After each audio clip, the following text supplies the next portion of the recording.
자, 시작하도록 하겠습니다. 정신건강문화원에서 시행하는 패러다임 시프트 5월 30일 강의를 듣고자 합니다.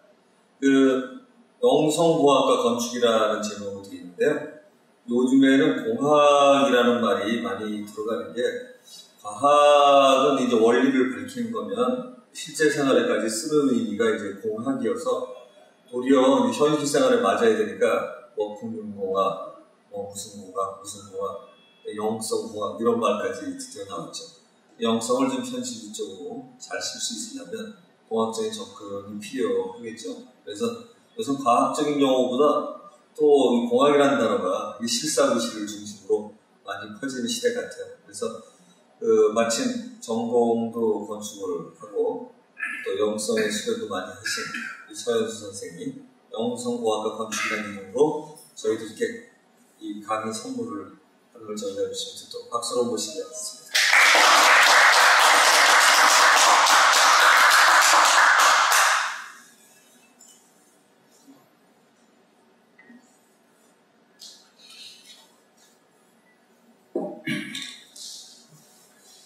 네, 강의 시작하도록 하겠습니다.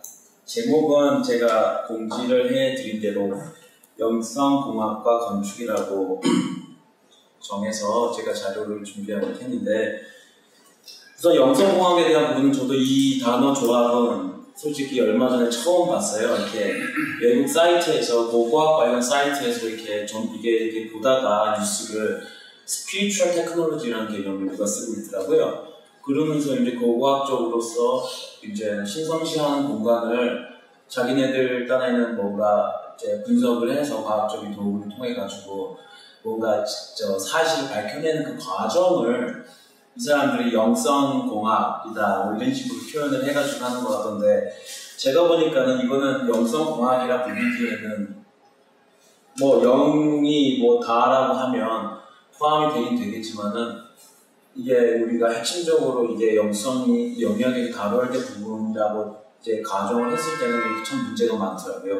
고고학에서 이제 적용시켜서 이제 그 부분 개념. 그래서 영성공학이, 그래서 그때 제가 몇 주 전에 이제 알게 된 개념이었는데, 가만히 이걸 또 이 조합에 대해서 생각하다 보니까, 영성이고 공학에 대한 단어도 제가 지난 발표에서도 여러 번 말씀드렸듯이, 이 테크놀로지라는 개념 자체가 솔직히 원리를 드러낸다는 거기 때문에 이 말투 자체에 대해서 문제는 전혀 없고, 오히려 굉장히 영적인 뜻이죠. 테크놀로지 자체가 가지고 있는 개념이.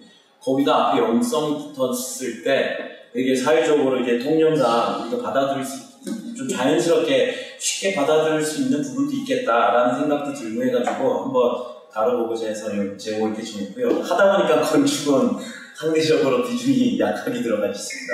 근데 어쨌든 공지가 됐기 때문에 영성공학과 건축에 대해서 발표를 하도록 하겠습니다. 그리고 부제는 제가 여기서 다루는데 무엇을 어떻게 볼 것인가. 제가 볼 때는 이쪽 자료를 정리하면서 제가 보니까 핵심은 영성공학이고, 그거를 이제 풀어내는 이제 부수적인 어떤 그런 컨셉은 현상과 상호를 어떻게 보느냐의 차이가 결국에 모든 것을 좌지우지하고 그 실상을 보는 거에 대해서 가장 핵심으로 작용한다. 그래서 부제는 무엇을 어떻게 보는가입니다.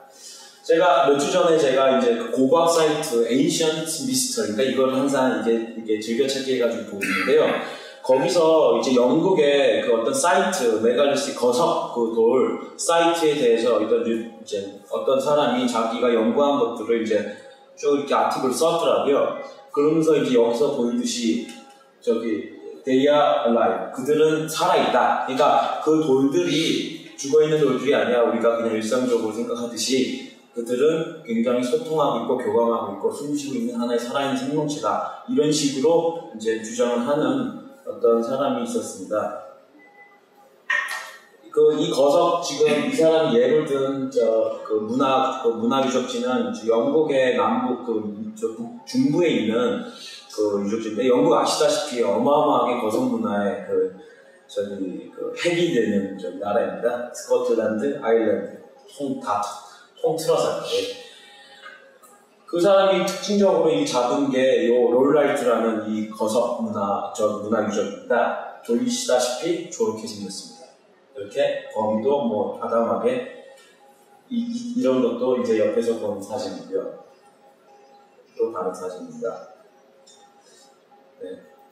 여기서 이제 그 사람이 말하는 그 롤라이트 스톤스 이 유적지가 가진 숨겨진 이야기를 이제 이 사람이 하는데 1983년에 이미 연구된 발표를 갖고 이 사람이 이제 인용을 하면서 얘기를 하더라고요. 이미 1983년에 어떤 엔지니어가 이 자기장 연구를 이제 거석 그 문화에 이제 문화유적이 뭐 이미 많은 그 자기장 그 전자기장 이런 쪽에 대한 연구가 많이 되어 있습니다. 이쪽은.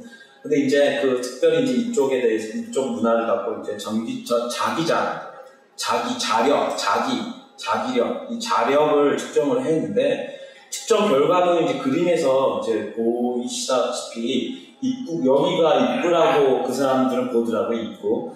입구를 통해 가지고 자력이 이렇게 쭉 물이 마치 하수구를 통해서 이제 흘러내려가는 듯하게 자성의 어떤 하나의 흐름을 보이고 있었다라고 이렇게 주장을 하면서 이 평균의 자성 강도가 이 경계의 바깥보다 이 안쪽이 자성, 즉 자성이 약했다, 훨씬 낮았다.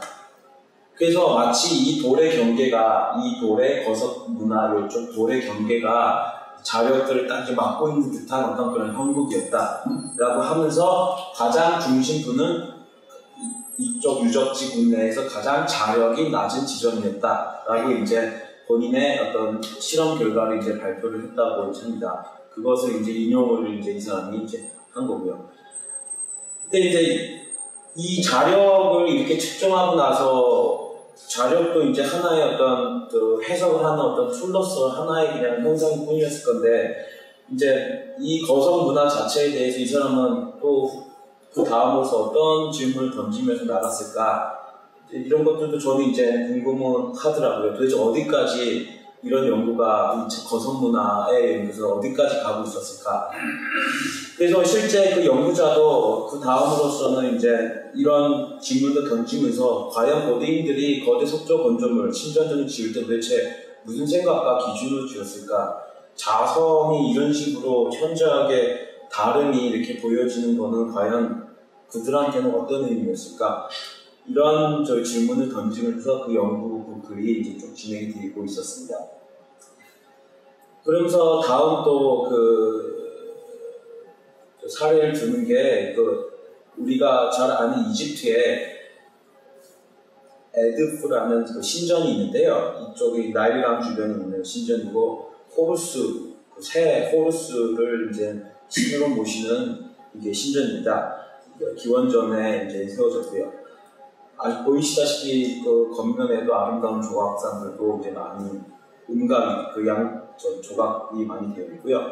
근데 평면을 보이시다시피 이렇게 보면 저 중심부에 이제 가장 중요한 신전에 해당하는 공간이 있는 것을 알 수 있습니다. 이게 가장 중심부에 있는 신전의 모습이고요. 저 앞에 보이는 저게 이제 평면에서 보았을 때 가장 중심에 해당하는 성소라고 보이고 있습니다. 근데 이 신전의 많은 벽감들, 아까 보여주셨다시피 벽감들이 되게 많지 않습니까? 주변에도 많고, 밖에도 많고, 안에도 많고. 근데 여기서 굉장히 흥미롭게 해석되고 있는 게 있는데, 이 많은 벽감들 중에서 하나의 벽감에서 신전을 짓는데 가장 중요한 행위인 그 핵심 중앙 지점을 찾거나 만드는 것에 대한 표현을 하고 있는 그림이 있다고 합니다. 근데 이게 설명에 따르면 어떤 건축가나 파라오나 어떤 사람이 먼저 신전을 지을 때 어떤 고분 같은 지형을 이렇게 쭉 만들어 놓고 이게 쑥 분덕이라고 하죠. 만들어 놓고 그 다음에 뱀을 창살로 죽이는 과정을 통해 특별한 기운이 그 지점이 어떻게 서리게 만든다는 이런 설명이 이제 그 벽감들에서 이제 해독을 해냈다고 합니다. 고고학자들이.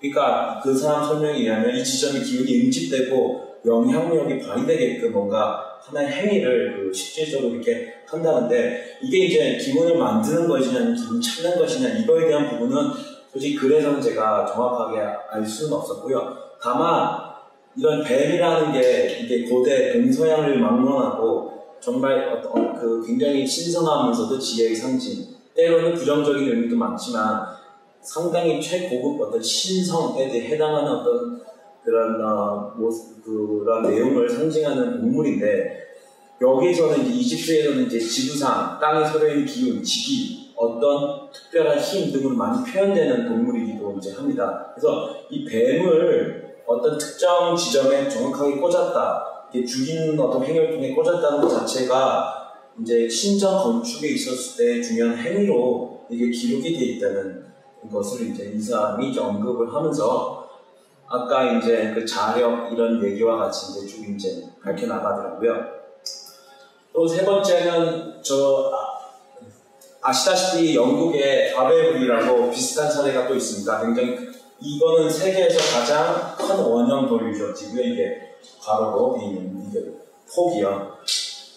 보이시다시피 지금은 안에 주거지들이 이제 많이 들어와 있어가지고 이제 저렇게 되는데, 원래는 이제 여기가 이 큰 경계석들 안에 작은 두 개의 그 신전 형태의 그 흔적들이 있었다고 합니다. 그래서 조금 더 보면 이제 이거는 다시 재구성한 사진인데, 이랬을 것이다. 이제 흔적들을 토대로 유추를 해보면 큰 원 안에 두 개가 이렇게 들어있는 이런 형식이었을 것이다. 실제로 이제 남아있는 돌들의 흔적이 워낙 잘 남아있었기 때문에 이런 식이었을 것이다 라고 이제 추정을 하고 있는 곳입니다. 근데 여기서도 이제 아까 좀 다른 연구자가 여기서도 자기장 실험을 또 했다고 합니다. 이때는 이제 이 돌들 사이사이에 용접봉이라고 하죠. 전구를 꽂아놓고 이제 이제 막대 모양의 도체입니다. 일단 꽂아놓고 터의 전자기장 흐름을 측정하고 분석을 이제 했다고 하는데, 이 실험 결과가 또 여기서도 경계석 안과 밖이 뚜렷한 자기장 강도가 이제 굉장히 달랐다고 이제 합니다. 특히나 낮에는 집중되고 밤에는 넓게 분산하는 결과를 보였다고 하는데, 이게 마치 그 연구자 말에 의하면 사람이 이제 숨 들숨 날숨 이게 숨 쉬고 내뱉듯이 낮에는 숨이 들어오고 밤에는 숨이 나가고 한다, 어떤 이런 쪽의 어떤 표현을 하더라고요. 그러니까 뭔가 마치 터가 살아있는 듯하게 주변과 교감을 하는 듯한 어떤 자기장의 흐름이 자기는 이제 이런 식으로 이제 표현을 했다. 이런 식으로 이제 연구의 어떤 글에서는 이렇게 나와 있습니다. 그래서 이제 이런 근거를 통해서 아까 제일 처음에 보여드렸던 그 기사를 쓴 연구자가 자기의 이론을 이제 만들었던 거죠. 이게 그들은 살아있는 생명체다. 거서 돌들이. 그러면서 이제 고대 거석 건축과 자기장력, 자력 간의 관계에 대해서 해석을 이제 이 사람이 조금 더 집중적으로 들어가는데요. 관계는 도대체 무엇일까? 자력이 약해진다는 것이 그래서 인간한테 무슨 영향을 끼치길래 굳이 그 고대인들은 그 자력이 약한 데를 선점했거나 아니면 그거를 만들어냈을까, 돌을 쌓음으로써. 그래서 보니까는 자력과 인간과의 관계는 아주 직접적이었다, 이렇게 얘기를 합니다. 이게 자력이라는 게 철에 영향을 끼치지 않습니까? 이게 자석할 때 철가루 딱 붙듯이. 그러니까 이 자력이 우리가 사람 몸에 녹아있는 철분 자체의 그 흐름과 구성적을 전부 다 굉장히 그냥 순식간에 끼치는 거죠. 딱 그 영양권이 들어가면. 그러니까 몸속에 철 성분이 굉장히 우리가 많이 있지 않습니까? 철분. 그 다음에 더 많이는 이 자철석 이 성분이 우리 머리 안에 송과선이라는데 뇌에 굉장히 많이 안에 있다. 송과선은 이제 데카르트가 송과선에서 정신과 육체가 접촉을 한다라고 불릴 만큼 굉장히 중요한 위치를 하고 있었다고 이제 전해지는 그쪽에 안에 있는 어떤 그 신경계의 좀 이렇게 핵심이 되는 부분인데요. 이 송과선 안에 그 자철광 이쪽 성분이 많아가지고 자기장에 이게 자극이 된 이 철 성분들이 이제 화학 반응을 일으키면서 이제 여러 가지 호르몬과 신경계의 여러 가지 흐름을 만들어내는데, 이 중에 세로토닌이 많이 분비가 된다고 보고 피놀레인 이런 쪽에 많이 된다고 합니다. 이게 세로토닌은 요즘에 몇 년 전부터 아시다시피 세로토닌 하면서 행복을 하려면 세로토닌 이렇게 삶을 살아야 된다 이렇게 얘기가 나오는데, 실제 세로토닌 신경 또한 뭔가 평온함을 만든다는데 관계를 한다고 해요. 그래서 세로토닌 신경이 활성화된 사람은 평상심을 잘 유지할 수 있다는 것을 신경학계에서는 그런 식으로 이제 도출을 이제 했나 보더라고요. 그러니까 자력이 그 약한 데 들어가면 이게 사람의 어떤 신경계의 변화가 있기 때문에 평정심을 유지하고 뭔가 가라앉혀지고, 근데 이런 과정에서 이제 이 사람이 마지막에 주장하는 거는 이 상태가 샤먼들이 들어가는 상태다. 이 상태가 환각을, 여기서는 환각인데 그 사람 표현은 환각이라고 되어 있더라고요. 헐루시네이션. 근데 이제 이때가 그걸 뭐라고 부르든 어쨌든 이 산매적 환각이 어쨌든 이렇게 방향으로 진행이 된다고 이 사람이 이제 밝히면서 샤먼적 전시 분열이죠. 그러니까 이쪽으로 가면 전시 분열이 될 수도 있고 이쪽으로 가면 산매로 가서 할 수도 있을 것 같은데 어쨌든 그 자성의 약함과 그 안에 사람한테 미치는 영향이 이런 쪽에 어떤 집중과 편안함 이런 걸 통해서 샤먼적 어떤 이런 쪽의 스테이트 그런 쪽의 현상을 이제 일으키는데 도움을 주는 터다. 그 영향력이다. 이런 식으로 주장을 하면서 또한 그것 말고도 자성을 하기 위해서는 돌 자체가 가진 재질도 중요하다. 그래서 화강암 같은 거 이런 굉장히 그 재질적으로서도 전도 이런 쪽에 좀 특화된 이런 돌들을 사용했을 때 오히려 이런 영향력이 더 크다. 이런 여기까지 이제 얘기를 이제 하면서 이제 그 기사 내용이 이제 끝났습니다. 근데 이제 중요한 거는 이게 맞다 틀렸다는 저는 크게 중요한 건 아닌 것 같고요. 이게 저는 이 사람이 이런 과정 자체를 자기가 영성공학이라고 부르더라고요. 이 과정 자체를. 근데 여기서 영성공학이 이 사람이 말하는 걸 딱 보면 지금 여러분께서도 아시다시피 이게 자기장의 어떤 그런 거 그러니까 단순히 제가 볼 때는 종합을 해보면 본인들이 모르는 영역에 있어서 뭔가 측정 도구의 도움으로써 새로운 정보를 얻는 것 정도의 수준으로서 이걸 자기가 영성 그리고 이게 신성한 어떤 터라고 알려져 있으니까 단순히 제가 볼 때는 이런 정도의 이해도 갖고 이게 영성공학이다, 스피리추얼 테크놀로지 이게 영성공학은 제가 잘 번역을 했는지 모르겠지만 어쨌든 스피리추얼 테크놀로지 영성공학이라고 이제 얘기를 하는데 그리고 주장하는 게 앞으로 이제 이런 영성공학적인 접근을 통해 많은 유적지들과 이런 쪽에 연구를 해야 된다 이런 식으로 이제 주장을 해요. 근데 저는 이제 원론적으로 이게 과연 영성공학인지가 저는 우선 의심이 드는 거고 지금 저의 생각은 이런 부분은 이런 쪽의 분석 내지는 평가는 영성에 기반을 두고 있지 않은 평가고 측정이기 때문에 영성공학이라는 말을 붙이기에는 정말 약한 부분인 거죠. 그래서 저는 지금 중간 부분이긴 하지만 제 생각을 먼저 말씀을 드리면은 그러니까 이 영성공학이라는 거는 제가 볼 때는 이게 저는 이제 딱 봤을 때 다우신과 어린이 영성공학의 측정 도구로서 가장 탁월한데 제가 생각하기에는 다른 이제 이쪽 서양 사람들, 학자들, 고고학계 내지는 다른 학계에서도 그렇지만 뭔가 측정 도구를 갖고 이거를 신성한 영역을 탐구하는 것 자체를 영성공학으로 부른다는 것은 무리가 있다. 그러면서 제가 생각하는 거는 과연 이 영성에 관련하여 깨달은 영역과 관련하여서 공학적인 측정 도구가 과연 무엇일까? 그 도구의 객관성은 어떻게 또 담보가 되고 그리고 몸이라는 우리가 아주 많이 잘 알고 있듯이 이 오링 테스트, 이 몸이라는 측정 도구는 과연 어떤 의미인지 다시 한번 제가 이렇게 생각을 하게 된 계기가 되었습니다. 저는 이제 오링 테스트는 여기까지 얘기하고요.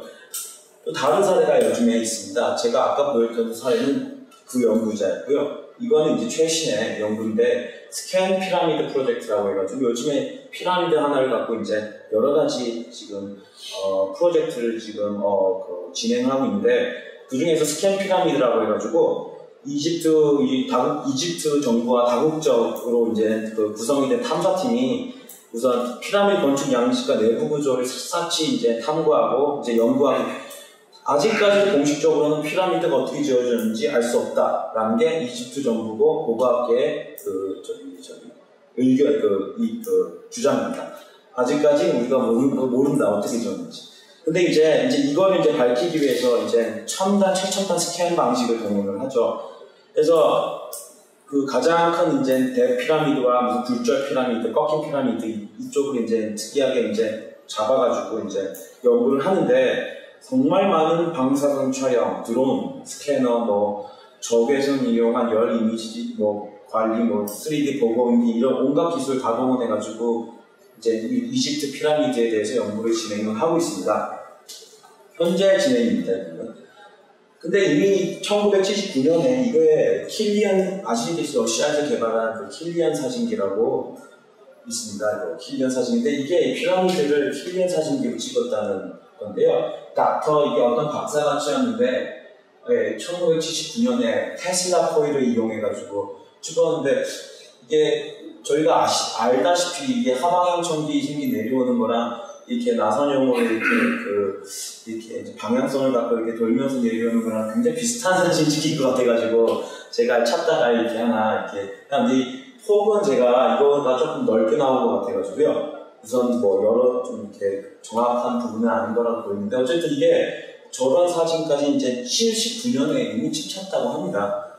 그래서 이게 상당히 이미 이쪽으로서는 많은 연구가 진행이 됐거나 아니면은 어떤 상황인지 제가 잘 몰랐는데 요즘에 그래서 아까 그 스캔 피라미드 프로젝트는 지금 여러 가지 이런 방식을 동원해가지고 하나의 유적지를 어떻게 하면 객관적으로 관찰을 할지에서 아주 많이 하는데 열 감지해가지고 피라미드는 뭐 이런 식으로 뭐 여러 가지 온도 변화나 이런 것들을 가지고 있다고 하고 이런 건 솔직히 역학적인 부분에서도 충분히 추론 가능한 부분 같아요. 그 다음에 가장 제가 말씀드리고 싶었던 부분이 중성 미자를 활용해가지고 또 이집트 내부를 지금 점검을 스캔을 하려고 하는데 하늘에서 이게 떨어지고 있는 중성 미자를 투하시켜가지고 이게 내려가니까 그 중성 미자가 이제 어떤 거냐면 이게 안에 우선 금속판을 우선 많이 설치해놔야지 중간 부분에 그래가지고 뮤온이라는 중성 미자가 쏟아져 내려오는데 원래 이 자체가 지금 여기도 뮤온이 있죠. 이게 뮤온은 두꺼운 콘크리트나 바위를 통과할 정도로 투과력이 좋지만 이제 밀도가 높은 물질을 만나면 흡수되거나 이제 불절돼서 이를 통과하는 입자수가 이제 줄어든다고 합니다. 그래서 이런 통과 못하는 이런 영역에 이제 딱 충돌되는 어떤 이런 여러 가지 데이터를 모아가지고 내부에 어떤 밀도 있는 어떤 그런 구조체나 이런 거를 이제 파악하려고 하는 거죠. 그래서 이제 이런 뮤온을 이제 측정하는 이게 말 그대로 측정 도구의 개발 때문에 가능해진 거죠, 이게. 어떻게 보면. 그러니까 내부에서 막 부딪히는 이제 중성 미자들을 그 안에 깔은 철판, 그 센서들이 감지를 해가지고 이제 내부의 어떤 그런 그 구조를 이제 또 이제 본인에 대한 그 영역을 계속 탐구하고 있습니다. 그러니까 거의 최신 소립자, 미립자 연구의 어떤 한 끝을 이쪽에 이제 탐구에 사용하고 있는 상황입니다. 근데 여기서 이제 보이시다시피 솔직히 이 부분은 결국에는 이제 인간이 지금 결국 감각 정보에 기인해가지고 우리가 뭔가 현상을 탐구하는 과정에서는 결국에 측정 도구의 개발에 의존해가지고 나갈 수밖에 없는데 결국에 그러니까 우리가 알 수 있는 이 정보라는 게 100% 사실이냐 아니냐에 대한 문제는 어떻게 보면 이게 논할 수 없는 이런 방식으로 계속 나아간단 말이에요. 그러니까 무엇을 더 깊고 본질적으로 사실 직권에 대한 문제를 딱 들어가면 제가 볼 때는 지금 여러 영성공학이라고 부르면서 지금 자기네들 딴에는 여러 가지 이제 연구를 하고 있는 이런 거랑은 우선적으로 그 영역 자체가 좀 다르다고 생각이 듭니다. 호피 인디언들이 미국에 있습니다. 이게 아까 말씀드렸던 영국의 거성 문화들, 그 다음에 이집트, 그 다음에 수많은 다른 또 전 세계 유적지들, 전 세계적으로 고대부터 전해되는 정보에 의하면 문헌이나 신화, 보통 많은 문화권에서 공통되게 인지되고 있는 사실이 하나가 있다고 하는데 이제 털을 닦거나 털을 선정할 때, 입지를 정할 때인데 땅에서 어디가 가장 힘이 센가, 땅이 어디가 신성한 힘이 센가 이런 거에 대한 질문을 많이 던지는 것들이 공통되게 어느 문화권에서나 발견이 된다고 합니다. 미국 애리조나 북동부에 사는 이제 푸에블로 인디언의 일족은 이제 이 호피 쪽인데요. 이게 1960년대 당시 인구가 4,000명 정도 되고, 근데 많이 줄었다가 이제 요즘에는 많이 했는데, 밀집된 마을에 살고 있고, 이제 모계로 시족을 구성하고 있고, 이게 과거 아시아에서 건너가 우리의 형제라고 불리는 이쪽 종족이라고 합니다. 그러면서 이제 그 사람들이 미국 거리 가가지고 유적지 같은 것도 많이 지금 뭐 흔적들이 많이 나와요. 이거는 대표적으로 푸에블로 인디안 유적에서 이제 보여지는 유적지 이거고요. 상당히 평가를 나중에 분석적으로 해볼 만한 가치가 있는 터라고 생각이 듭니다. 그래서 이게 미국의 이제 호피족이 이제 인디언의 고대 인디언 사상과 전통을 간직한 마지막 부족이라고 알려져 있는데, 우선은 이제 호피족은 원래 아까 아시아에서 이주하다가 이제 우리의 같은 민족이라고 했는데, 이제 호피족이 조상들이 이제 이주를 할 때 원래 계시받은 곳으로 가려고 하는 과정에서 일부가 중도에 멈춰가지고 미국에서 이제 정착을 해서 살게 되는 곳이 이제 미국 아리조나주고 이제 거기서 이런 유적지를 이제 꽃피웠다 하는데, 우선 고대 호피 인디언족들이 이런 지점들이 아까 말씀드렸듯이 땅에서 지금 내가 보이는 땅에서 가장 힘이 센 곳이 어디인가, 가장 신성한 곳이 어디인가, 이런 질문을 던질 때 그 지점들을 스포트 오브 더 펀이라고 사슴 지점이라고 했다. 새끼 사슴인데 펀이 그 새끼 사슴의 지점이죠. 그냥 직역을 하면. 그래서 새끼 사슴의 지점이라는 이 명칭이 그 신성한 터 그 지점이라고 했다고 합니다. 근데 이제 제가 새끼 사슴 도대체가 무슨 그거길래 어떤 의미길래 새끼 사슴이 그렇게 그 사람들한테는 털을 잡을 때 중요한 기준으로서 불렸는지 찾아봤는데 알 수가 없어요. 제가 볼 때는. 근데 이제 이게 사슴 자체가 가진 이 상징이 여러 문화권에서 나타나고 있는 것은 확인이 가능했는데, 우선 이 사슴이 가진 상징을 나열하자면 재탄생, 장수, 성욕, 빛과 태양 등을 뜻하는 굉장히 보편적인 전체를 뜻하는 상징을 가지고 있다 하고, 이제 이런 신화는 뭐 핀란드, 켈트, 불교, 중국, 독일, 스칸디나비아 뭐 곳곳에서도 이제 신화 일기 많이 나고, 특히 숫사슴의 격전이 뿔이 나고 자르면 또 나고 이런 거와 이제 같이 맞물려서 이제 여러 문화의 신화에 등장하는 강력한 상징이라고 합니다. 그래서 이것 때문에 이 사슴이 있는 지점, 내지는 그냥 직역하면 사슴 지점인데, 이게 과연 왜 이게 신성한 터의 그 지점으로서 이제 그 사람이 걔는 불렸는지는 모르겠지만 어쨌든 사슴 지점이라는 곳을 우선 선점을 하고 거기에 신성한 터를 이제 만들었다고 합니다.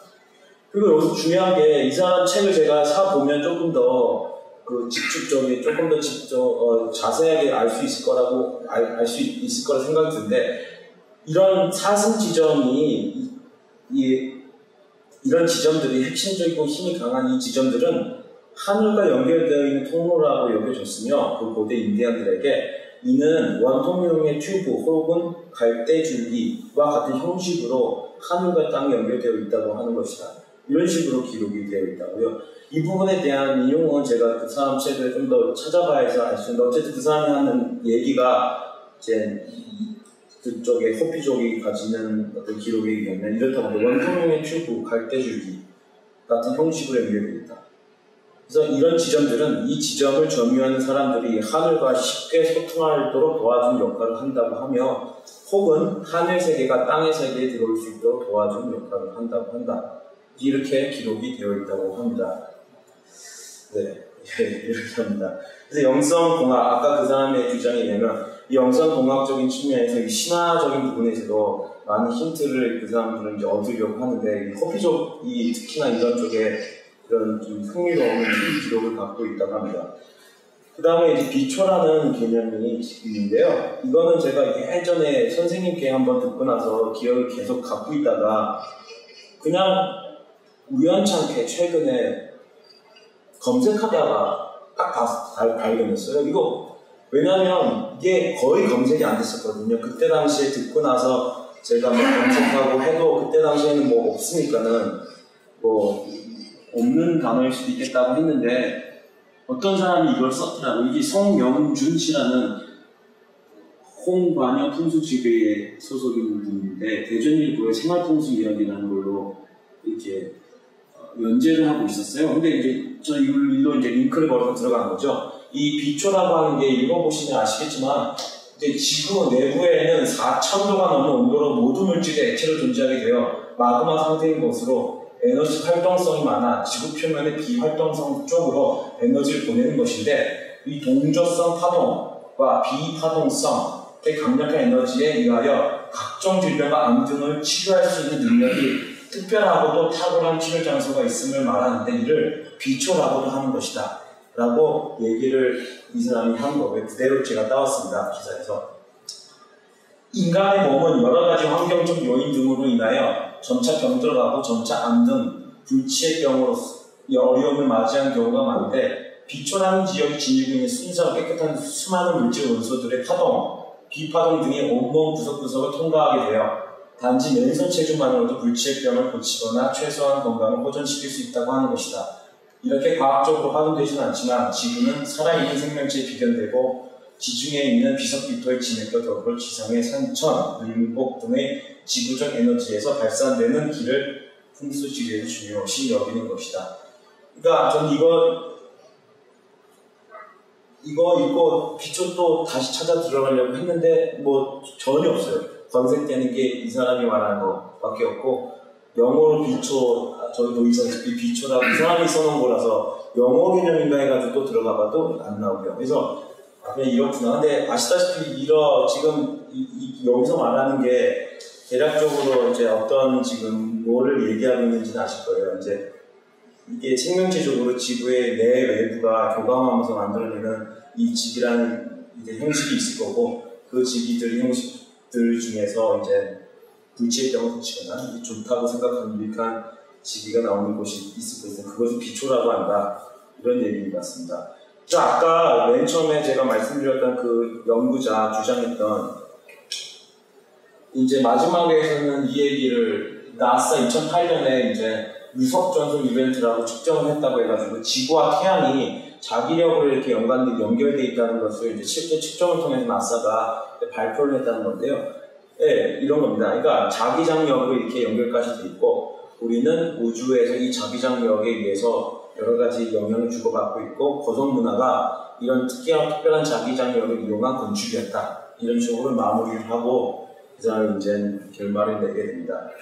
그래서 아까 다시 이제 말씀을 또 드리는데 중간에 이제 오링 테스트 얘기를 제가 먼저 꺼낸 것 같아가지고 좀 그런데 우선 영성공학이 이 사람이 말하는 영성공학이 우선 과연 무엇인가 그리고 실제 이 사람이 말하는 것뿐만이 아니라 제가 생각할 때 영성공학이라는 게 과연 무엇인가 제가 생각을 이제 해보게 되었습니다. 그래서 우선 발표 제목에 딱 봐도 영성공학, Spiritual Technology 이게 원형적인 단어에서 이제 원형적인 의미를 따지면 이게 굉장히 동어반복적이에요. 의미들의 합입니다. 제가 볼 때는요. 우선 우선 그거 들어가기 전에 우선 공학이라는 단어가 붙어 있어가지고 제가 뭐지 하면서 애초에는 이게 들어갔던 건데 영성에 공학을 붙였기 때문에 우선 영성은 제가 잘 아는데 영성공학이라고 합쳐보니까 이걸 과연 우리가 어떻게 해석해야 되는가 이게 그냥 현대에서 인기영합적으로 신조 만들어내듯이 이런 쪽을 그냥 뭔가 갖다 붙이는 거 아닌가 이런 의심도 해보면서 봤는데 요즘에 이 공학 뒤에 붙이는 게 굉장히 많습니다. 뭐 금융공학에서부터 정치공학, 인문공학까지 요즘에 뭐 전체 모든 거에 대한 공학 붙여가지고 이제 얘기를 하는데 일반적인 통용으로서는 이 공학을 뒤에 붙였을 때 나가는 이제 그 개념은 공학은 이제 수학적 혹은 실험 데이터 분석 도구를 이용하여 각 분야를 이제 분석하고 해석하려는 어떤 그거를 같이 가져가려는 의미에서 뒤에 공학을 붙여가지고 이제 뭔가 어떤 새로운 영역을 만들거나 아니면 기존 영역을 조금 더 깊게 들어가려고 하는 어떤 시도라고 보여지는데요. 이런 일반적인 통념으로 이제 번역을 하면 그러면 영성공학은 영성에 대한 부분을 그러면 영적인 부분, 영에 대한 부분, 수학적 혹은 실험 데이터 분석 도구를 이용하여서 이거를 분석하고 평가하고 이제 이해를 해서 나가야 되는 공학이라고 이제 보여지는 거죠.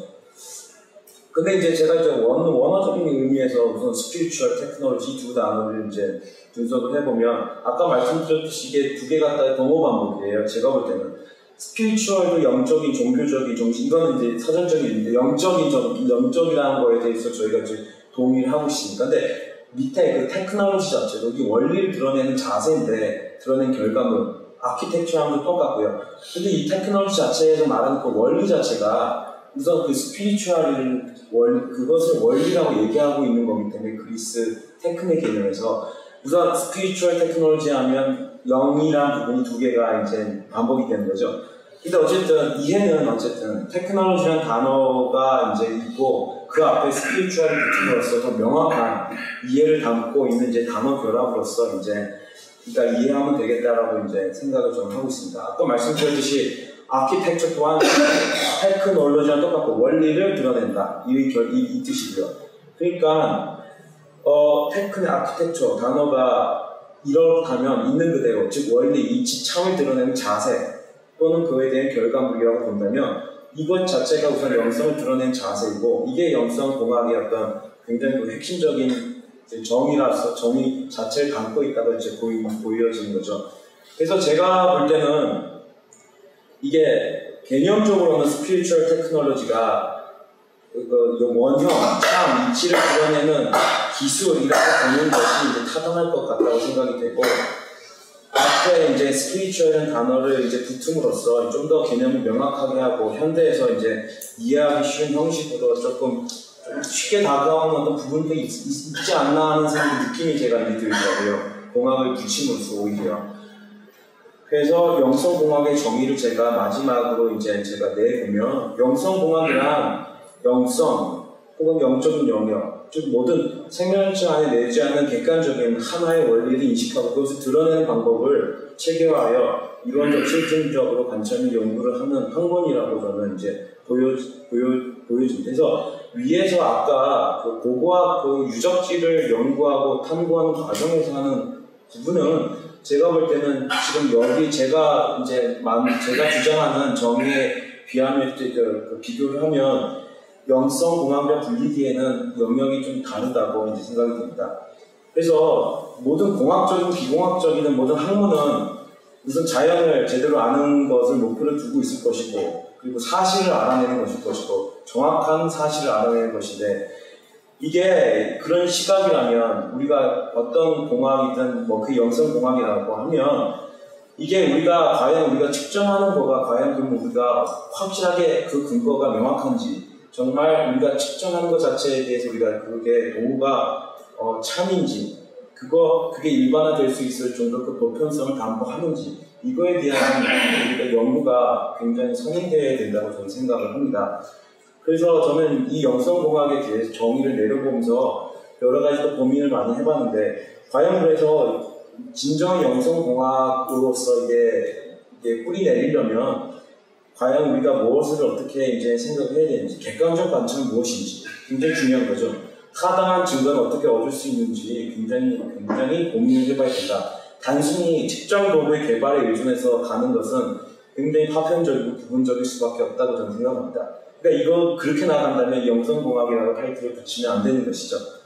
그래서 어떻게 보면 이게 과연 객관적인 관찰에 대한 부분을 다시금 생각하게 하는 계기였다고 저는 생각합니다. 그래서 서양에서 이제 영성공학이라는 개념을 이런 식으로 쓴다고 하면, 내가 만약 영성공학이라는 단어를 제대로 사용해서 외국으로 아니면 다른 사람과 얘기할 때 과연 나는 어떤 근거부터 나는 시작을 할 것인가, 어떤 근거부터 나는 출발점에 설 것인가, 이런 거가 과연 무엇일까 저는 굉장히 생각을 많이 해보는 계기였습니다. 그래서 우선 그렇게 본다면 이 사회적으로 우리가 과학적이라는 의미, 그러니까 객관적인 관찰을 얘기를 해야 되니까 지금 영성공학이 주로 삼아야 될 근거가 그것이고, 과학적이라는 건 그러니까 우리가 어떻게 받아들여야 됩니다. 그러니까 아까 제가 이 맥락이 약간 복잡하기도 한데, 아까 측정 도구로서 우리가 모든 것들을 우리가 가진 측정 도구의 수준만큼 이해하는 식으로 계속 나간다면 우리가 참이라는 것은 진정을 찾을 수 있는 것인가, 과연 이런 거에 대한 부분인 거죠. 그러니까 우리가 과학이라고 생각하는 것, 과학적이라는 것을 어떻게 정리할 수 있을 것인가, 어떻게 생각하고 있어야 될 것인가, 이거에 대해서 깊게 고민을 해봐야 된다고 저는 생각을 합니다. 지난 제 발표 때 제가 말씀드렸던 패러다임 시프트 다시 한번 제가 말씀을 드리고 싶은데요. 과학의 원래 정의는 그냥 to know, 알기 위한, to know. 그러니까 지금 뭐 직역을 어떻게 하는 줄 모르겠는데 to know, 영어로 아시죠? 이게 그냥 단순히 알기 위한, 알다, 이런 뜻입니다. 그러니까 과학을 우리가 다루는 자세에 대한 부분은 굉장히 중요한데, 말씀 그때 드렸듯이 정상과학의 시기가 언제나 있다고 합니다. 과학에서는 우리가 지금 실감하는 과학에 있어서는 당대 과학적 패러다임을 확인하고자 할 정상과학의 시기, 그러니까 우리가 지금 현재 이해하고 있는 과학을 지금 놓고 보셔야 됩니다. 당대의 지배적인 정서를 지지하고 그에 도전하는 견해를 무시하는 경향이 있고, 그들은 당대 패러다임에서 조금 더 나아가지 못하고 그럼으로써 패러다임 심리학적 교리가 다른 바는 확증과 권능성을 얻다.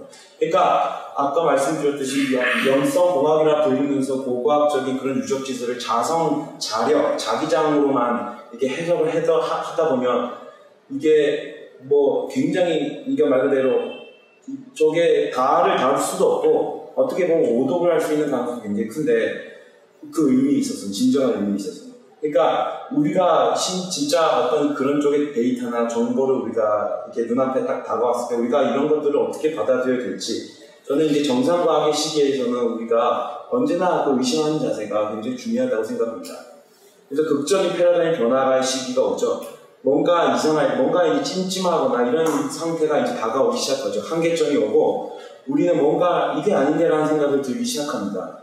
이게 아닌데 뭔가 찜찜하고 확실한 거가 아니다라는 생각이 스멀스멀 들어오기 시작하면서 우리는 새로운 패러다임을 찾기 위해서 이제 다시 씨름하기 시작하죠. 그래서 합리적으로 이루어지지 않고 다른 분야의 비유, 이미지, 가정들로부터 영향받은 예측 불가의 창의적인 비약들로 이루어진다고 합니다. 그러니까 전혀 다른 쪽의 생각, 창의, 상상력 이런 것들이 동원되면서 기존의 벽들을 허물기 시작하죠. 이런 과정에서 사회적인 어떤 역사적, 심리적 요인들, 신경적인 요인들이 많이 개입을 하고 그러니까 순수과학이라 우리가 참을 찾아가려는 자세를 갖고 있는데 과연 이런 맥락에서는 우리가 순수과학을 원할 수 있냐? 토마스 쿤은 비현실적인 이상일 뿐이다. 우리는 우리 현재 이런 패러다임, 이런 과학의 어떤 발전 과정으로서는 언제나 패러다임 안에 갇혀있을 뿐, 정상과학이란 패러다임 안에 갇혀있을 뿐, 또 다른 정상과학의 시기가 시작되면 또 그쪽 정상과학의 시기 안에 들어있는 틀에 갇혀있을 뿐이다. 그러니까 결국에 우리가 정말 제대로 된 참에 도달할 수 있냐 없느냐 보면은 그 정상과학의 시기가 수도 없이 반복되면서 무한대로 정상과학의 시기를 도래하고 막고하면서 부숴나가는 방식인데 그럴 경우 이거는 비현실적인 이상일 뿐이다. 라고 주장을 하죠, 토마스 쿤. 그럼 이런 과학적 맥락에서 우리는 어떤 지지대를 갖추어야 하는가가 굉장히 핵심 질문인데요. 이게 저는 이제 아까 처음 기사에서 그 유적지에서 이런 기사들을 보면서 우리는 어떤 판단력과 어떤 지지대를 갖춰서 이런 사람들의 주장들을 봐야 하는가 저는 그 문제를 논하고 싶어서 이제 토마스 쿤의 이 패러다임 시프트를 이제 가져왔습니다.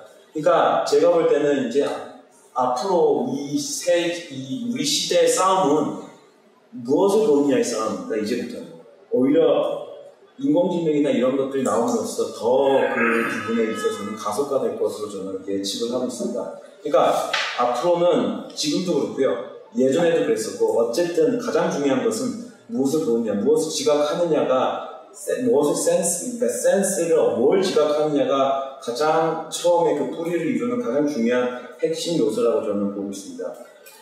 지난 발표에서 제가 잠깐 말씀드렸을 때 이런 전묘주의 화가가 갑자기 19세기에 나오면서 이 과학적인 어떤 그 채색 방식을 동원해가지고 이제 그때 혁명적인 예술이 그때 변형을 했다고 하죠. 그러니까 사물은 다양한 색채의 대비를 통해서 드러나는 것이기 때문에 단색으로 칠하는 것은 아니다. 그리고 이 세라는 화가는 점을 찍기 시작하면서 그런 것들을 표현을 하려고 합니다. 그러니까 이 사람이 한 것은 무엇을 어떻게 보느냐에 대해서 포커스를 맞춰서 그걸 드러냈기 뿐이죠. 그러니까 점만 찍는 거죠. 이게 가장 사실적으로 드러낸 것이고요. 하면서 점을 찍는데 이게 그때 당시에서는 무엇을 보느냐의 형식을 과감하게 바꾼 혁신적인 방식이었죠.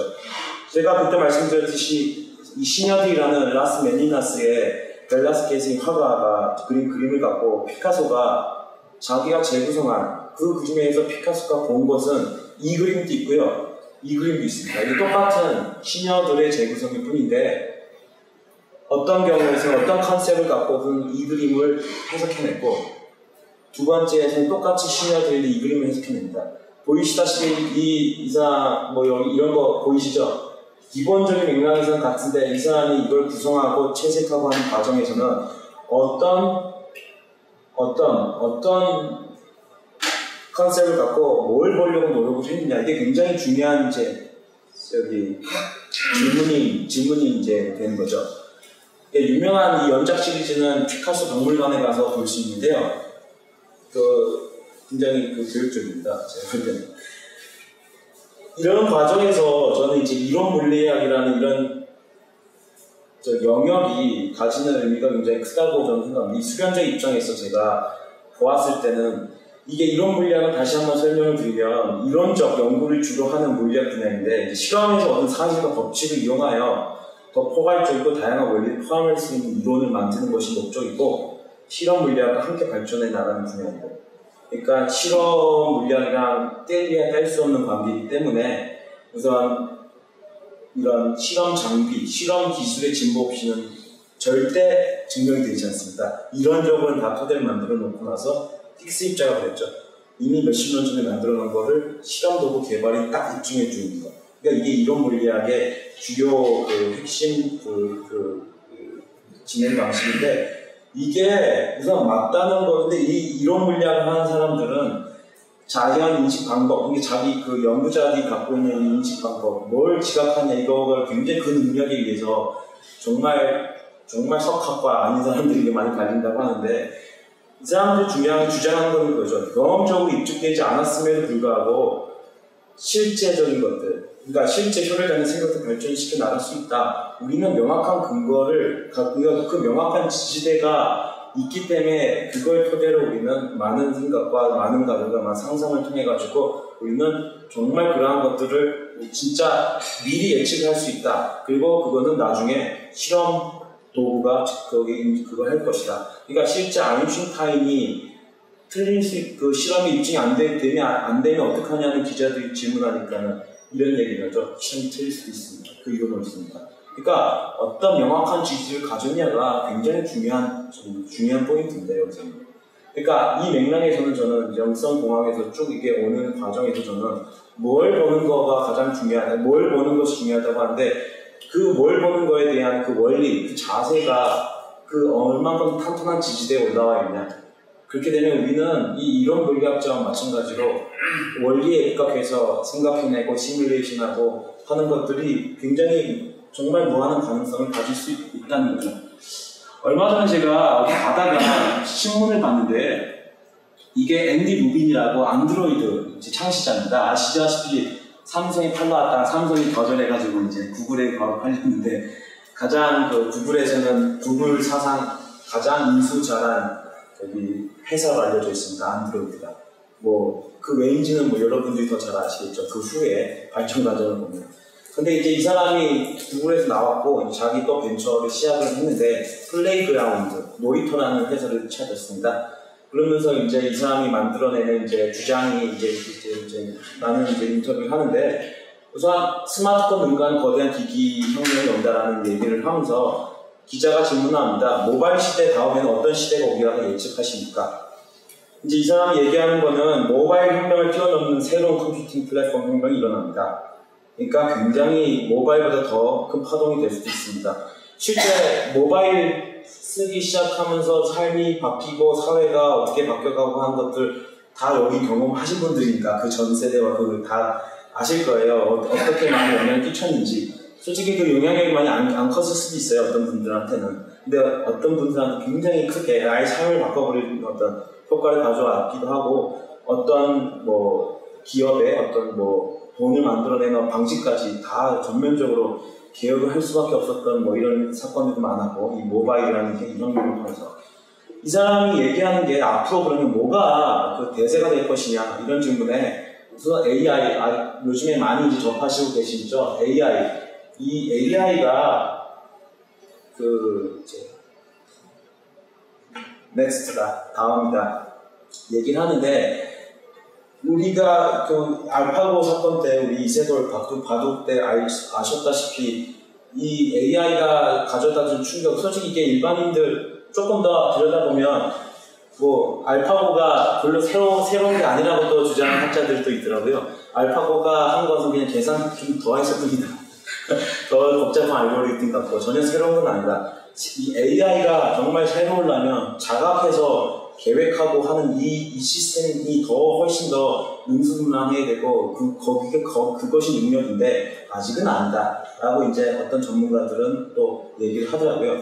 근데 어쨌든 앤디 루빈이 말하는 다음 혁명은 이 AI인데 이 오프라인 세상에서 일어나는 것을 정보로 읽어드리고 또 AI가 시킨 대로 행동한 기술을 갖춘 기기들이 이제 나올 거라고 이제 합니다. 근데 여기서 이제 중요한 게 감지 단계, 이 정보를 계산해서 다음 행위를 구상한 계획, 그리고 행위를 실제로 수행한 액트, 행동 단계, 이 세 개로 나눠진 영역에 의해서 이제 AI가 이제 활동하는 이제 영역이 이제 정해질 건데, AI는 계획과 행동까지, 이제 로봇 이런 공학이나 여러 가지가 이제 많이 나오게 되면 이 행동까지, 계획, 행동. 근데 문제는 제가 아까 말씀드렸듯이 무엇을 보느냐에 대한 질문을 제가 아까 던졌잖아요. 이 감지 부분은 이게 굉장히 중요한 부분이고, 솔직히 이 감지 부분이 이 계획과 행동을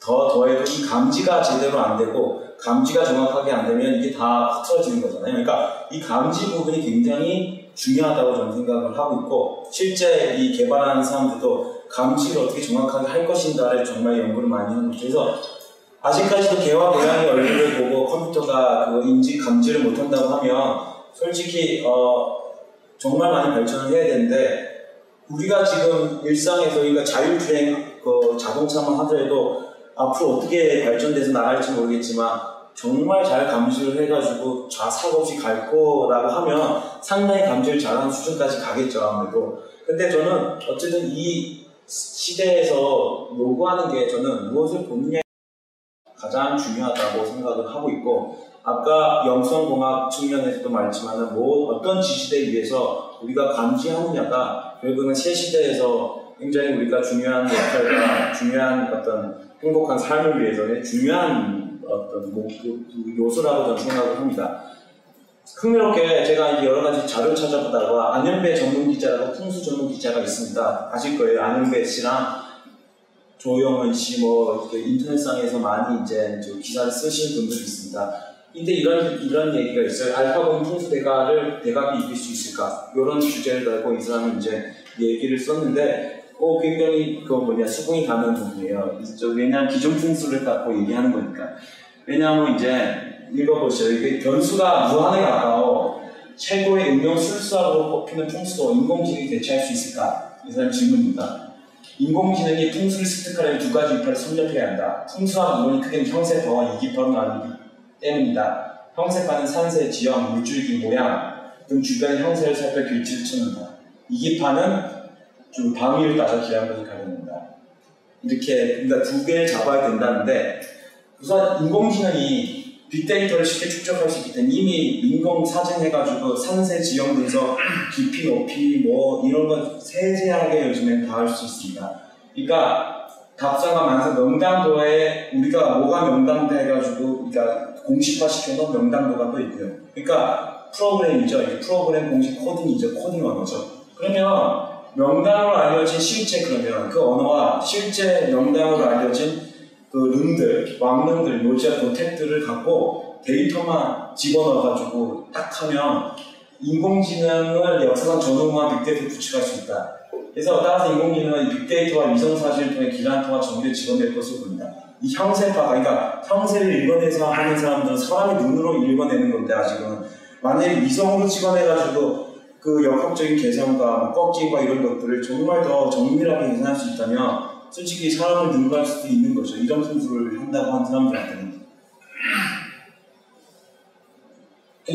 그리고 그러니까 이게 알고리즘을 정교하게 하면서, 그러니까 이세적 바둑이 이기는 것 같이 이게 더 정교한 알고리즘만 한다면 우리가 현재 알고 있듯이 인공위성으로 찍는 사진들은 요즘에 들어서 정말 더 세세하고 자세하게 깊이, 높이, 나무랑 이런 거랑 상관없이 지형을 정말 정확하게 읽어낼 수 있고 산맥의 중요한 흐름도 읽어낼 수 있으면서 여러 가지 굉장히 다양한 분석 자체가 모든 게 가능합니다. 그러니까 여기에 플러스 알파 해가지고 명당도가 들어가고 명당도가 알고리즘화 해가지고 들어가고 그 다음에 이 명당도를 입각한 실제 터의 그 값이 실제 지도에 찍혀가지고 이것이 이 명당도에 기반하는 여기가 실제 지점이다. 그러면 이 컴퓨터는 그걸 갖고 많은 케이스를 갖고 돌리는 건 시뮬레이션 이러면서 이제 굉장히 정교하게 찾아낼 수 있는 방향성으로 갈 수 있다라는 게 이제 이 안현배 씨가 생각하는 앞으로 알파고가 풍수대가도 될 수 있지 않을까라는 이제 의심하는 그 근거인 것 같습니다. 이기파 풍수 더 쉽다. 이 방향만 따지는 풍수학과는 거인데 뭐 할 것 없다는 거죠. 이제 그렇게 되면 방위를 찾아내는 거기 때문에 이 사람이 말하는 거는 법칙과 규칙성이 있다. 이거는 뭐 풀어보면 정밀하게 주택 최저 유추와 방위 이런 것들을 몇 줌에 제시할 수 있다. 라고 합니다. 이쯤 되면 풍수인들은 인공지능이 완패하니라. 그러나 인공지능이 제 아무리 뛰어나다고 해도 아직 풀지 못한 게 있다. 바로 기의 영역이다 하면서 이제 실제 생기를 찾는 것 이런 거에 대해서 한 부분은 이 사람이 이런 얘기를 합니다. 이게 생기를 찾는 도구이기 때문에 여기 보면 생기를 찾지 못한 이유가 인공지능이 현재로서는 기를 과학적 객관적으로 풀어낼 수 있는 수단도 데이터도 없기 때문이다. 그렇지만 풍수인 입장에 생기는 실제한 에너지적 기운이다. 이러면서 얘기를 이제 마무리를 해요.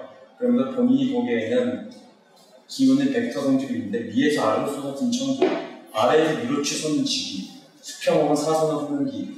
저는 이거 위에서 아래로 이런 얘기는 딴 사람들이 말하는 건 저는 처음 봤는데 이 사람이 이런 얘기를 하더라고요. 이게 저희가 얘기하는 그 하원의 천기를 얘기하는지는 모르겠습니다. 근데 이렇게 쏟아진 천기와 위로 치솟는 지기까지 얘기를 하면서 이제 이런 것들은 알파고가 못할 거니까는 풍수를 더 이제 본질적으로 이제 더 열심히 해야 되는데 이런 취지로 이제 말한 거겠죠. 황새파, 이기파의 어떤 약간의 이제 비판을 이제 같이 하면서.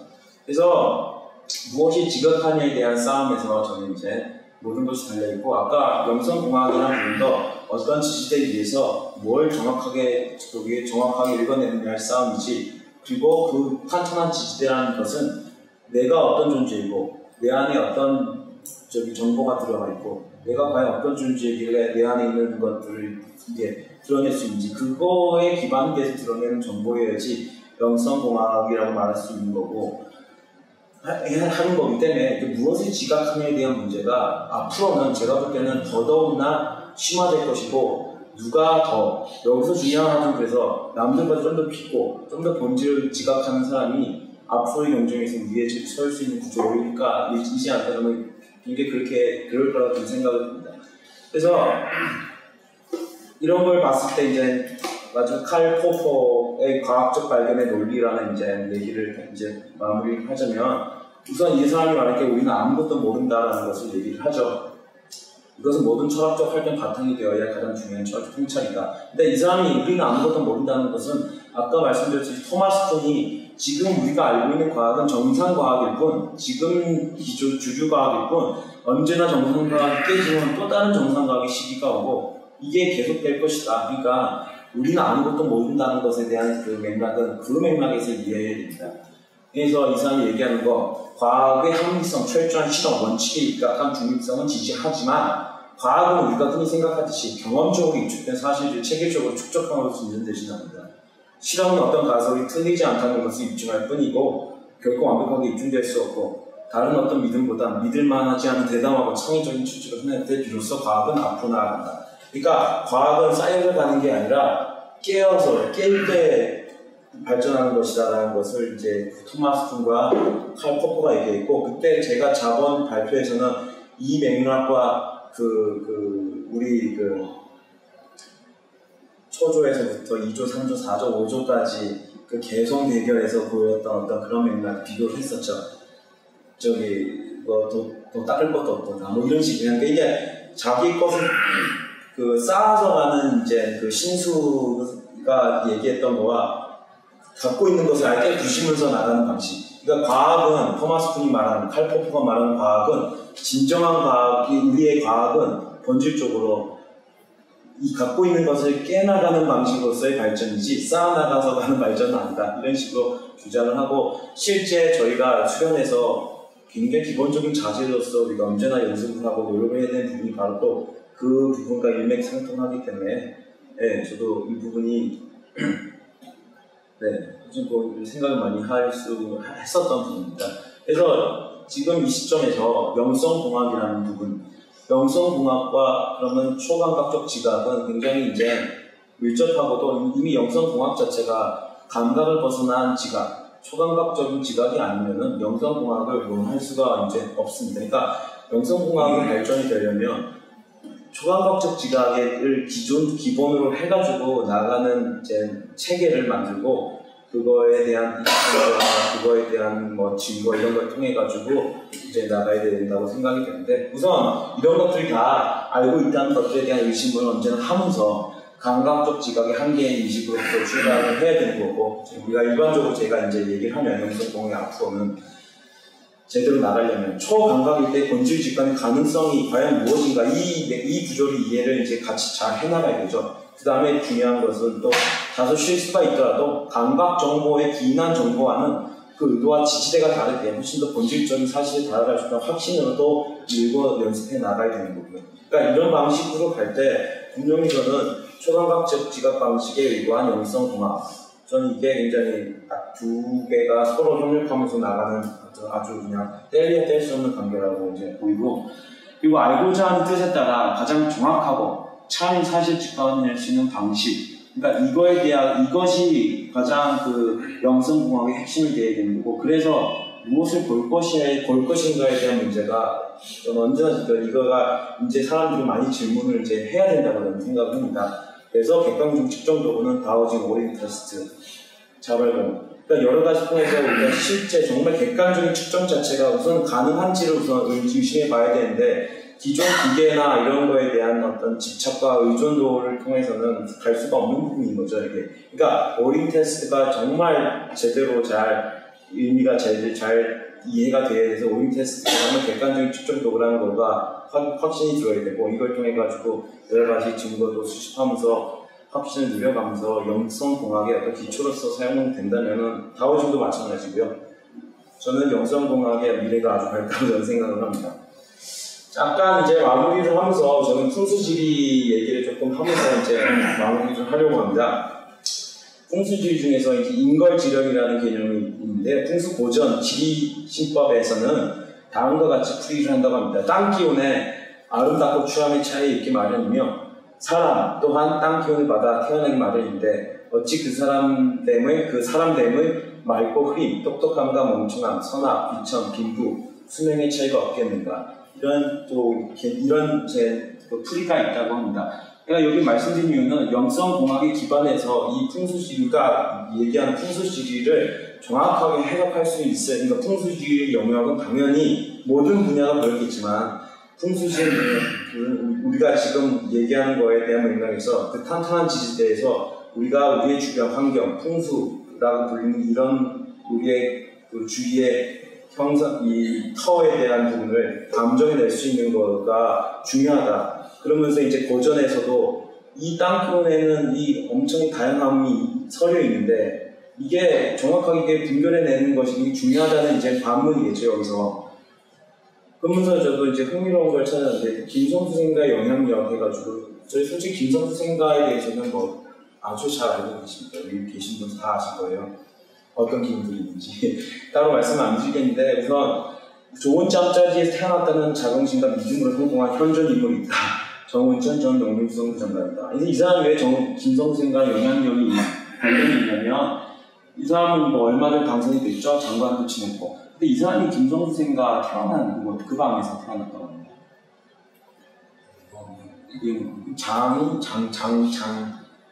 장인 쪽이 사돈 쪽. 네, 이게 그쪽이라서 54년생이신데 김성수 씨, 김연수 씨 태어난 그 안채 그 방에서 태어났다고 하고 거기서 공부도 하고 했다고 하고 있습니다. 그래서 이 김성수 생가의 영향력이라는 걸 제가 뭐 재밌게 이 타이틀 붙였지만 우선 아시다시피 김성수 생가가 어떤 기분이 이렇게 해륙적경 지리가 이 전체를 감싸고 있고 그 다음에 이 안채에 있어서는 아주 또 탁월한 또 생기도 있고 아주 다양합니다. 특히나 해륙적경 지기에 아주 끝판왕이라고 불리는 거죠. 근데 김성수 씨 그 가문이 이제 어떻게 읽어왔고 하는 것들을 이제 보면 상당히 이제 명문가라고 알려져 있고 이 터가 좋다고 이제 하는데 정운천 씨가 우선은 이게 그때랑 저는 몰라서 이제 찾아보다가 알게 됐는데 풍수를 위해서 선거 마케팅에 활용했다고 했는데 이게 우선 정운천 후보는 인천 김성수와 수당 김현수 선생이 태어난 곳에서 그 방에서 태어났고 실제로 예. 그것은 삼정승터로서 조선 천지 크게 흔들 북소리가 세 번 울릴 곳이다. 정홍천 역시 그와 함께 크게 연결될 것이다. 서울로 이사한 인천 선생의 집을 사동 방면에 있는 정호고의 부친이 관리했는데 그때 정호고가 태어났다고 합니다.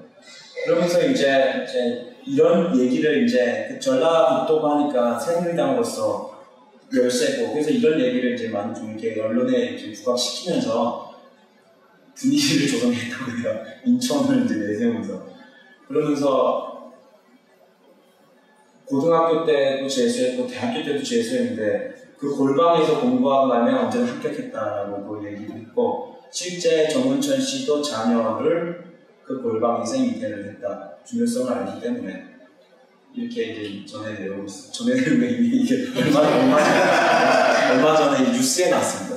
임성수 저도 왜 관계가 있는지 몰랐는데요.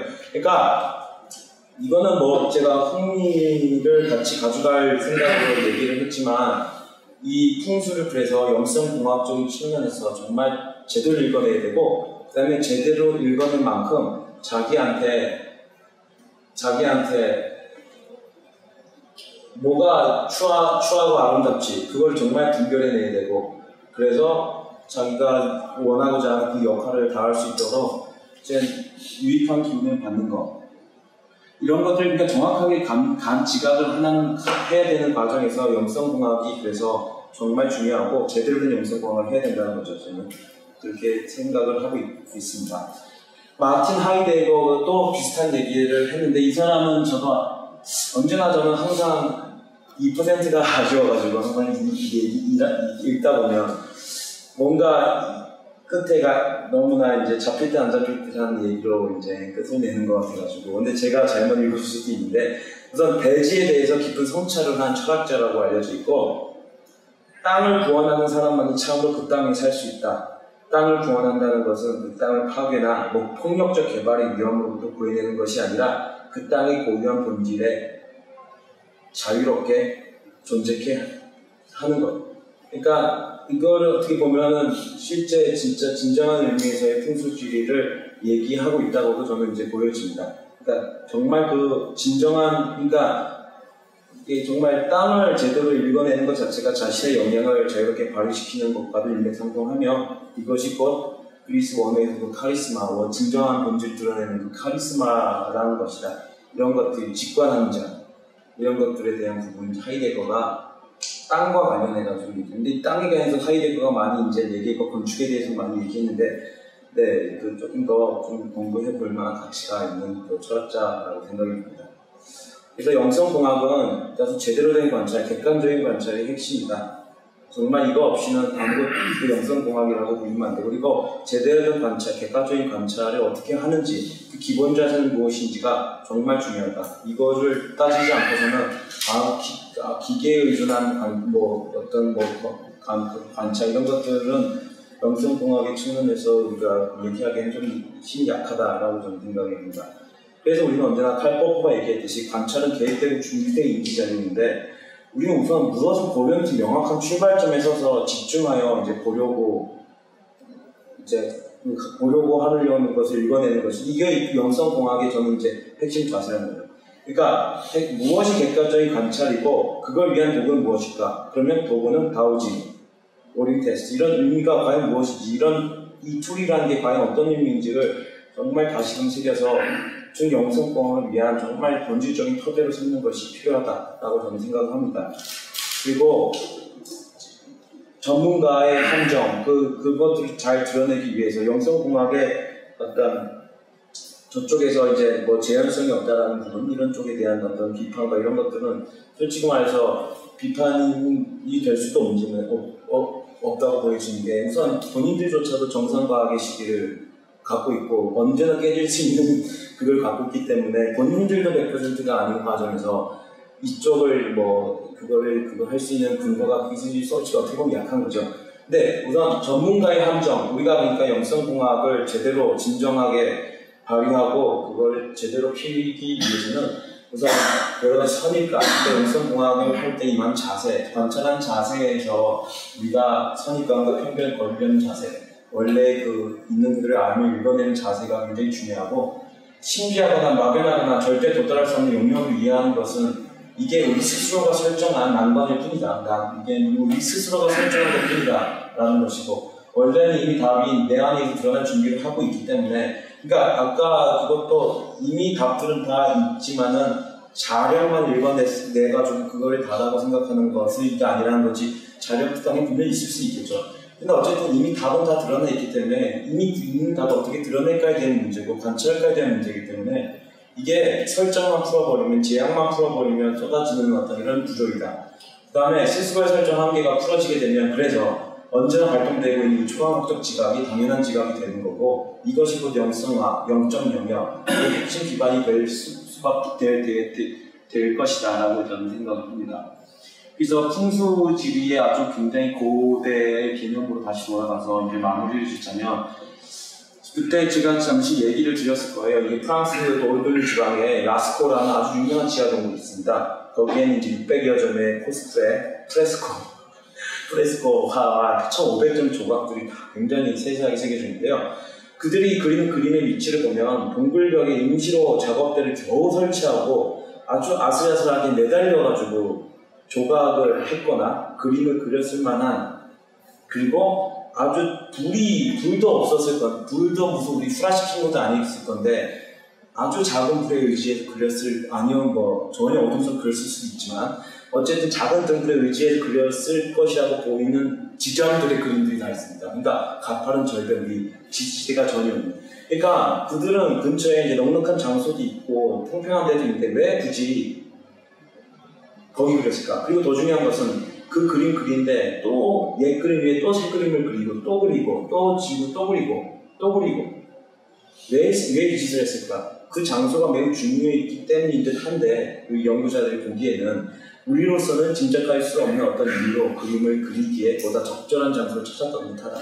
그러니까 뭔가 우리가 인간으로서 어떤 행위를 할 때 우리가 어떤 컨셉을 갖고 뭘 하고자 할 때 그 행위가 드러나는 것과의 어떤 적절한 조화는 분명히 있다. 우리가 책상 자리에 적절한 조화, 잠잘 때 적절한 조화, 밥 먹을 때, TV 볼 때 우리가 뭔가 하고자 하는 거에 대해서 우리는 언제나 답을 갖고 있기 때문에 그거와 적절한 어떤 그 매치되는 그 지점들이 언제나 있다. 그러니까 이 사람들이 어떤 특정 그림을 왜 유독 거기에 덧칠해서 그렸을까가 이제 학자들은 왜 적절한 장소라고 판단했던 것 같다고 추측은 하는데 왜일까? 이 질문은 이제 의문으로 남아있는 거죠.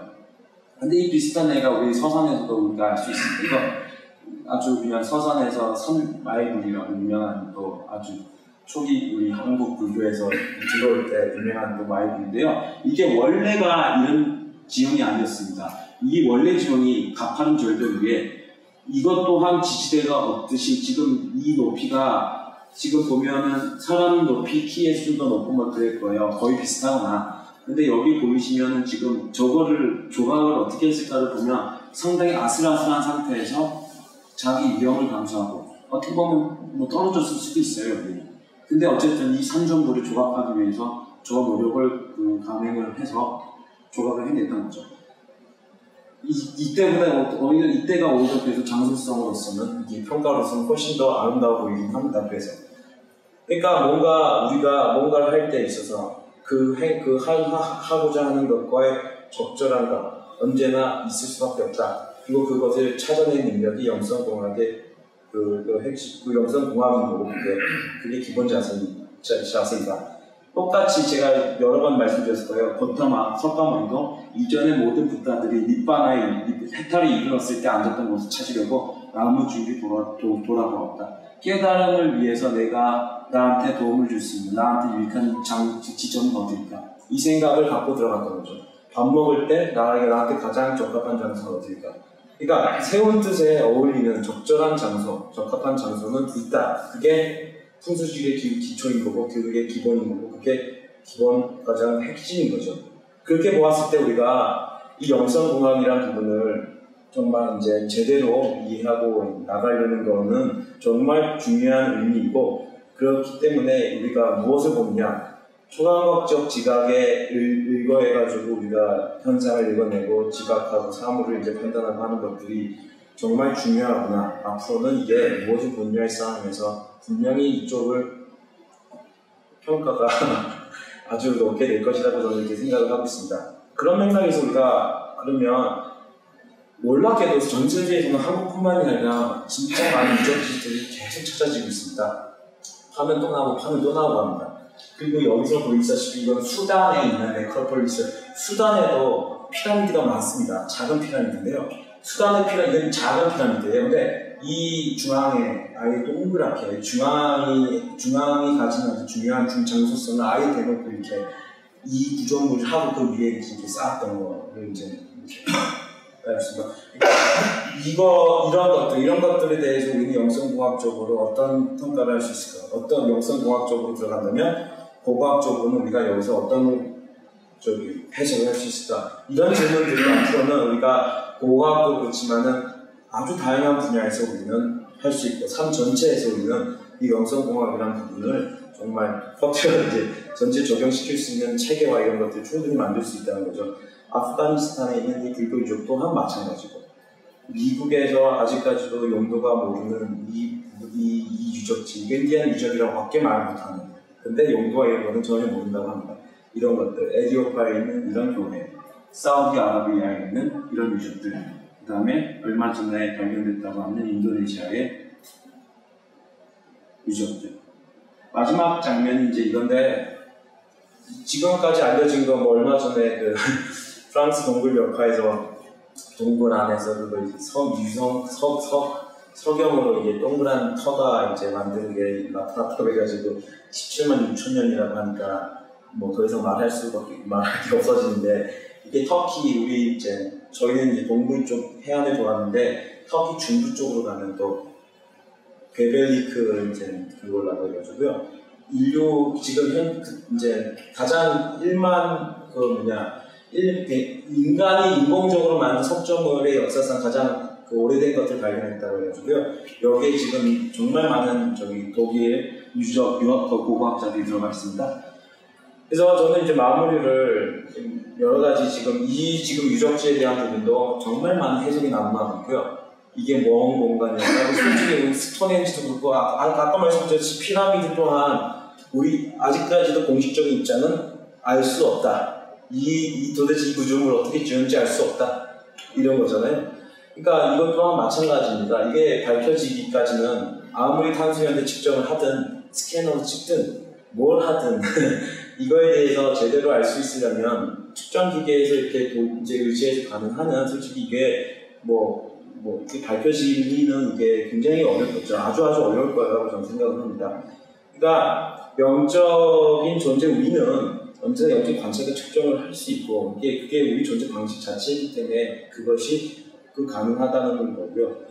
그러니까 언제나 이게 모름의 실천 통해서 직관을 선명하게 이제 드러내는 연습이 중요하고 이게 진정한 영성공학의 기틀을 마련할 수 있는 자세고 이것이 된다면 삶, 이제 사회, 모든 분야에 걸쳐 굉장히 필요하고 또 우선시되어야 될 영역이라고 생각합니다. 고고학은 하물며.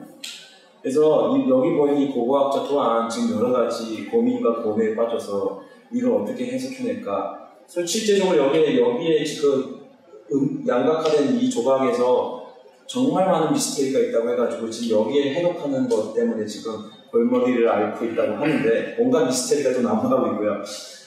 여기 보이는 이 고고학자 또한 이게 진정한 의미에서의 영성공학을 이제 적용시킨다면 그 실상을 유적지의 실상 앞으로 발견될 지금 우리가 발견했던 피라미드 이미 발견했던 그러나 모르고 있는 이 모든 우리 주변에 있는 실상을 있는 그대로 볼 수 있는 어떤 힘이 그 영성공학에서 나올 거라고 저는 이제 확신을 갖고 있고 앞으로 또 그런 쪽에 좀 더 이제 많은 또 도움과 또 저도 많이 배울 수 있는 어떤 그런 토대를 만들어 가려고 하고 있습니다.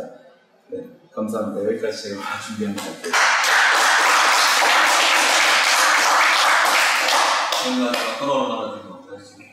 추정이 16,000년, 15,000년 되었습니다. 근데 인공 구조가 이렇게 물로서의 역사로서 가치를 이제 15,000년 이렇게 하고요. 뭐 그거보다 더 오래된 터나 이런 것들이 있다 하지만 이번에 뭐 17만 6천 년 정도가 나와서 이게 뭐 전혀 패러다임 자체가 또 바뀌는 거죠. 아까 그거 혹시 사례 그림 그 17만 6천 년 개? 네. 동그란 돌가 맨 처음에. 아, 네. 모양이? 아, 너 동그란 두개 줬고? 네. 그저 질문 받습니다.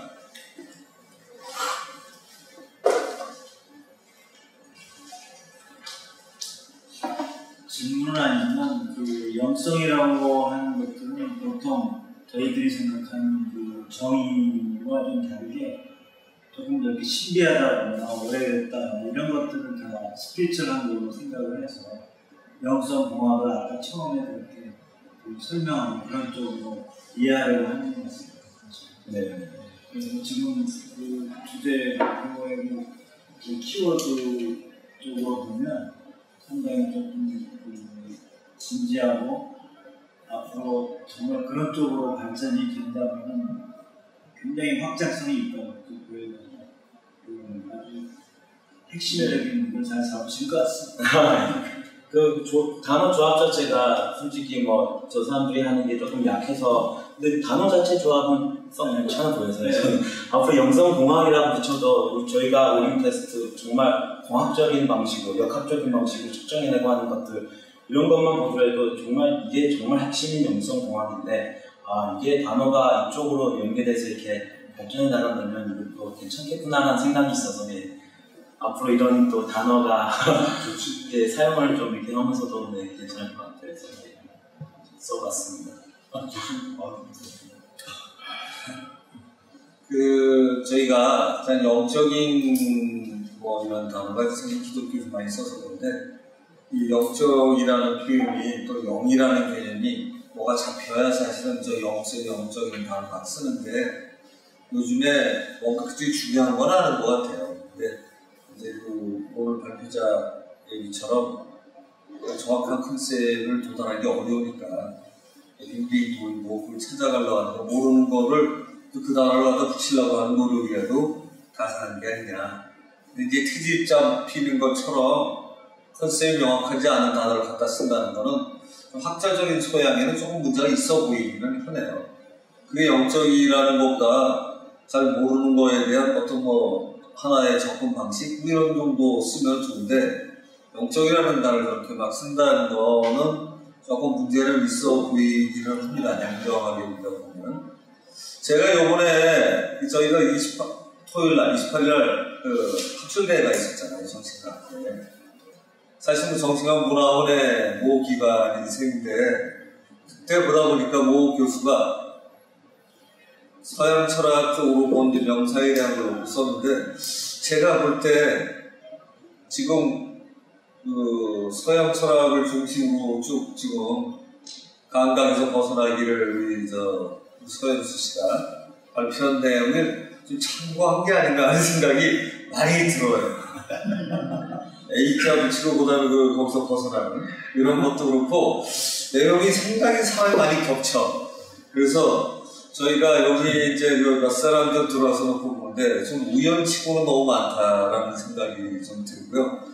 그걸 그 정도 소화해서 뽑기가 참 쉽지가 않은 내용인데 제가 그분 실력은 상당히 많이 인용을 잘해서 혼자 그렇게 들고 팔라면 참 보통 일이 아니거든요. 인용한 문구가 표현은 조금 다른데 상당히 유사성이 있어 보이지 않는다 하는 생각이 듭니다. 뭐 일단 그거를 폄하하려고 그러거나 이런 거는 아닌데 어쨌든 동서양이 어디가 먼저 앞일 수 없을 정도로 돌아가고 오늘 영성 건축에 대한 사례로 들어온 거 보면 저희가 뭐 문제가 어떤 위치에 했는지 대충 감이 잡히잖아요. 17만 6천 년 전 것도 이거 무시하기 어려운 게 거기도 토가 생각보다 이 땅의 조건이 지금 소위 얘기하는 약간 영성을 드러낼 수 있는 눈이 아니면 볼 수 없는 그죠? 그리고 영적인 땅이라고 얘기한다는 것보다 영적인 눈이 아니면 볼 수 없는 땅 뭐 이런 거겠죠.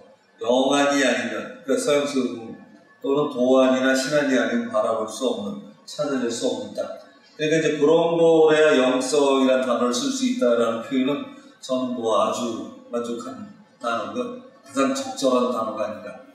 그런 제목 자체로 한번 트집을 잡으면서 발표해도 그 단어로만 발표해도 꽤 괜찮은 내용이 적극일 것 같습니다. 이런 대단한, 사실 정말 어마어마한, 아까 서현수 씨 얘기한 것처럼 이 아내가 얼마나 대단할 텐데, 저 아내까지 깎으려면 저기 아마 정말 고생했을 것 같아요. 그래서 좀 저희가 다행인 거는 조금 전에도 정상과학이라는 뭐 이런 표현을 썼는데, 정상이라는 한자가 적절한지 모르겠어요. 7초 번역자는. 정상이라는 거는 그냥 주류가 정도.